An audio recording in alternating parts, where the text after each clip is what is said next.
Hey there, so today we have another review, I guess sort of. Let me open these bottles and just keep talking. So I just signed up for a Costco membership, which I used to have, and it's stupid to got rid of it, but, well, not really.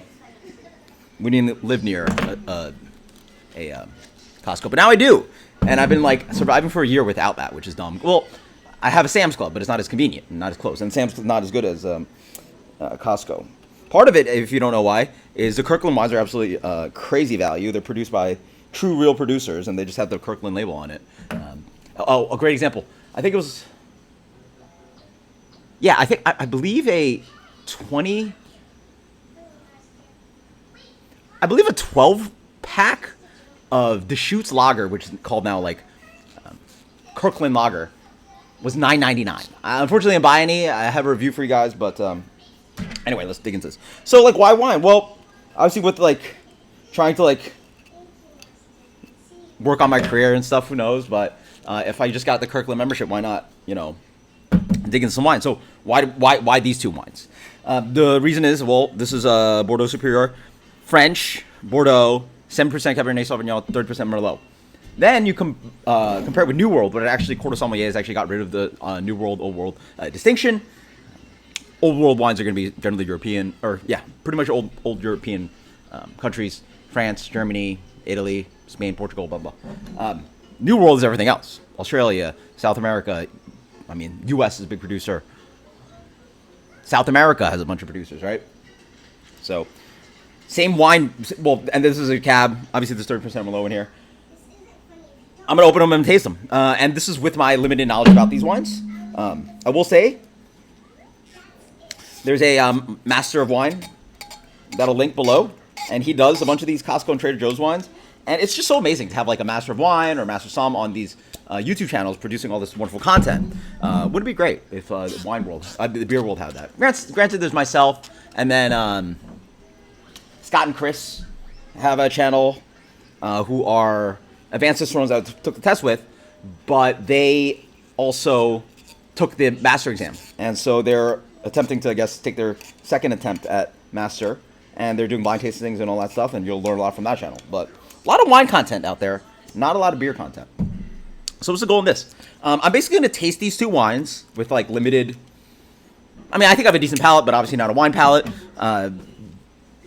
Some amount of wine knowledge, but not a crazy amount, despite the fact of like literally starting to watch wine content like even before I could start drinking. So I had to be like 19, 20 years old just watching Gary Vee. I don't know why.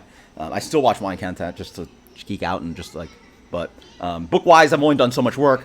I mean, hell, I was reading this book before, like Kim Riley's book, like on the subway and train, like, you know, when I started bartending, just to like learn more. So, anyway, so what we're gonna do is gonna taste these two wines, like, you know, sort of naked and just get first impressions, see how my palate goes with it.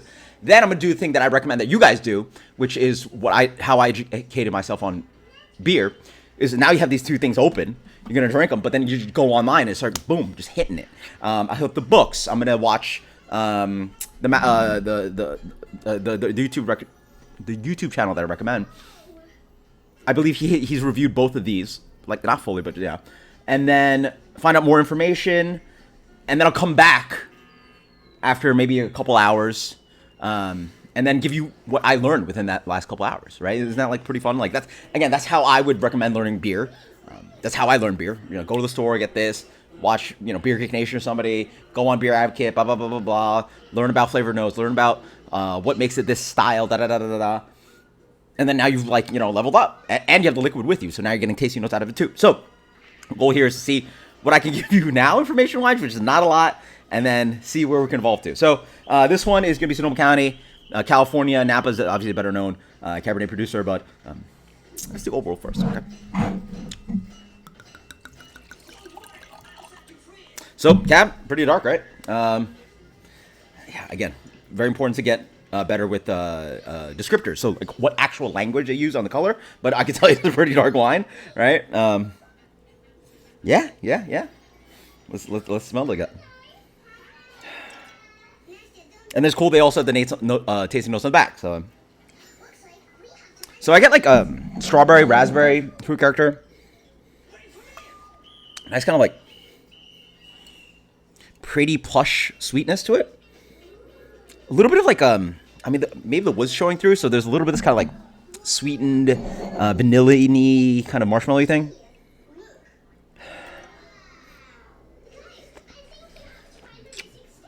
Okay, so on the palate, that is a dry wine. Yeah, definitely had way sweeter wine. Fruits are definitely not as lush as smelling on the nose.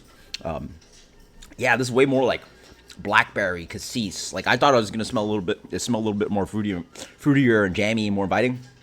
But no, this is Old World, right? So Old World distinction, which Cours Sommelier sort of got rid of, which they like if you take a test and you mention those, no points will be given or taken. But what's the distinction? Well, it's not only I mean, like yeah, wine is so different from beer in the sense that it is defined very much by terroir because it's just grapes and winemaking. And some other elements you can use. But, right, it's grapes and winemaking versus beer is a very manipulated product where the malts are manipulated to hell and the hops are manipulated to hell. And then now you're boiling this and hopping that, right? And the yeast does all this other stuff. Granted, the yeast does contribute to flavor in wine.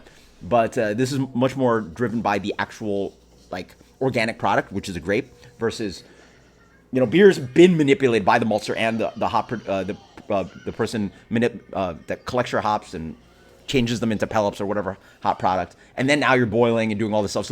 So beer is actually very much, yeah, not as much terroir driven as wine can be. But speaking on that, it's not only terroir but also winemaking, right? Like how people make wine have been doing it here, you know, in France for hundreds of years versus like America hasn't been a country, you know, it's only been a country for like less than 300 years, and they probably weren't even making California wine in California until you know whatever date, right? So different theories on winemaking. What do you generally get? You're gonna get a drier wine, lighter. Well, the New World is gonna be more full body, higher in alcohol, brighter and jammier fruit characteristics. Sort of makes sense, like what you know, consumer wise, you think too. And then also you're gonna have like more rustic characteristics in the Old World wines. Like you're gonna have more that kind of like. These are descriptors a lot of wine tasters give. Like it's like feral, like what we sometimes use in beer for funky beers, but like earthy, soily, like iron, blood, old spices, right? Like this kind of like more esoteric, kind of like not as attractive, kind of like these like earthier, kind of like deeper, kind of like flavor notes. That makes sense to you, right? So.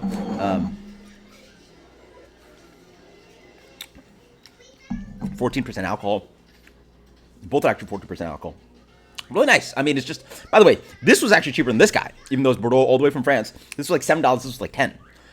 It's nothing too crazy and complex, but yeah, it's nice. It's just got this like blackberry cassis kind of fruitiness, relatively dry wine, a little bit of like lingering drying tannins on the back end. What do they say on tasting notes? At least what they give. Dark purple red color, okay. Complex nose of dark fruits, licorice, and black currant, as well as chocolate and toasted notes. Chocolate I wasn't getting, but yeah, I probably should have called that. Licorice I can see. A little bit that toasted oak. Palate is supple and powerful, well balanced with strong tannin structure, yeah. So tannin, bitterness and tannin exist in wine, but tannin's more that kind of like grippy, drying character, right? That like we don't really describe much in beer. Beer is more derived from sweetness / bitterness. That kind of a spectrum versus tannin is actually like from the grapes and the skin and the wood, has that kind of drying sensation. Quite nice, yeah. Let's try this guy now.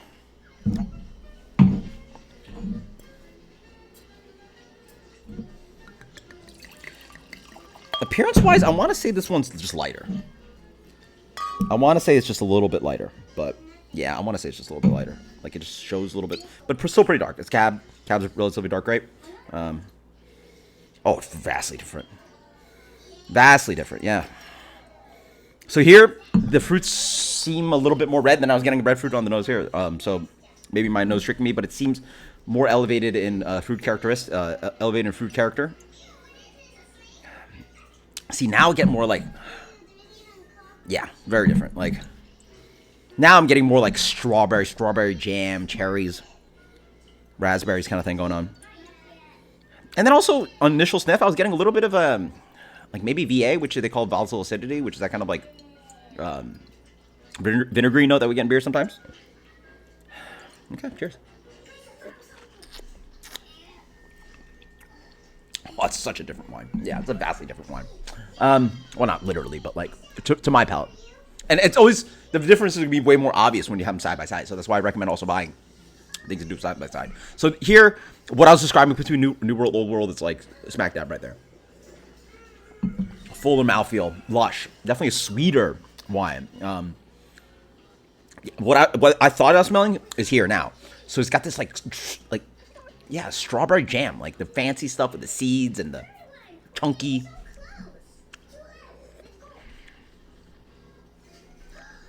I feel like I sense the alcohol maybe a little bit more. It like blows up the palate a little bit more obvious, even though they're both same ABV. The tannins are just way more subtle. Here you have this like drying, noticeable tannin character. Here the sweetness of the wine is coming through more, and less of that drying character going on. Very good, very good.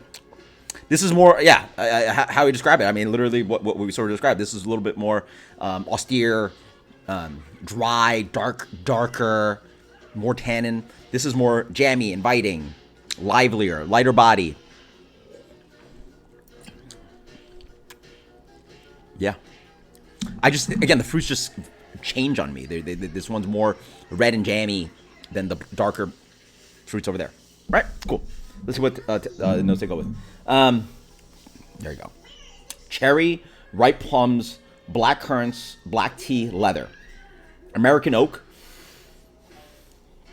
delivers a touch of vanilla, whereas the French oak contributes character, rich tannins, and complexity to the wine.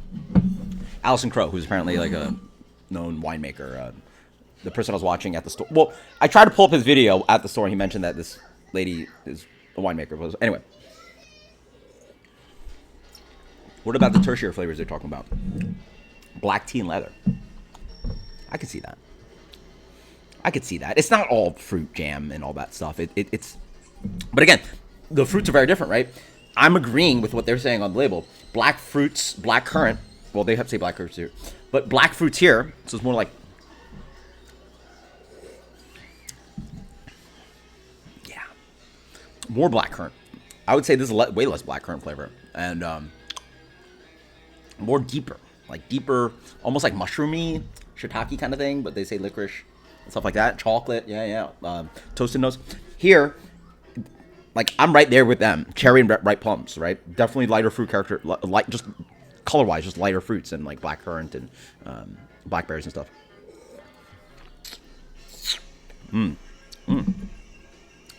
Honestly, this is a little bit much for me. It's really good, but like for my palate, I prefer drier these days. And not that, again, wine is generally a relatively dry product, especially Cabernet. It's that jamminess. It's like so. Would you think like getting into wine, I would want something more jammy and like less, like I don't know. It just feels like more mature to be drinking this one. I feel interesting. So, very cool differences. Definitely different differences in mouthfeel, differences in perception of alcohol, differences in the sweetness, perception of sweetness, fruit characteristics I'm getting, color. They might actually be pretty similar. No. Yeah, I don't say color. They're a little bit different, but similar. Yeah, you could see it right here. Even if I pour a little bit more. Not that that's like a huge thing, but just like, yeah, this one's definitely lighter. Yeah, lighter. More like red purple thing, and this one's definitely darker. So, I will be back with more information. I'm gonna try to, let's see, watch the reviews of these two wines and see what like the Master of Wine was getting. Try to dig into what differences in flavor profiles I should be getting from Sonoma, California Cabernet versus a Bordeaux one. Maybe learn a little bit more about Bordeaux, and then the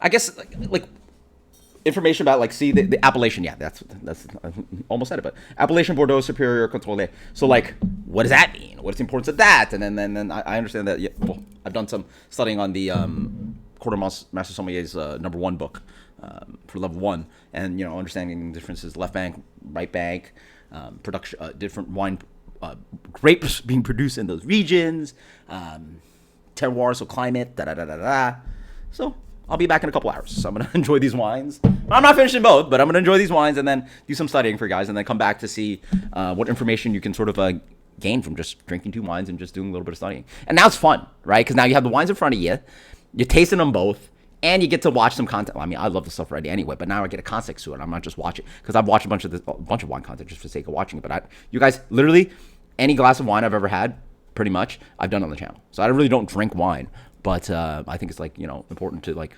evolve my palate, my education, all this stuff. And for me, it's fun, right? Like, the analogy I always give people, like, there's almost so much blood you can squeeze out of a rock or stone, whatever the analogy is. There's always so much beer knowledge I could freaking shove in this thing. But to start, like, jumping into, it's like having a wet sponge. You can't absorb much water out of it, right? But like, I'm a pretty dry sponge in the wine world. So like, just throwing me in an ocean, like, zhoomph, I'm ready to like, zoom, take all that information in. It's always fun because especially there's so much complementary experience, knowledge, and skills from beer to wine, right? Like, my palate is very good. So like, learning that vocabulary and getting into wine is way easier than someone who has zero palate, right? And then it's just like, just more educational stuff that like, stuff that I'm also like chemical compounds, tasting notes, like all these things like I already have like some preface to that. Like, it's not all new to me. So really fun. I'll be back. Cheers later.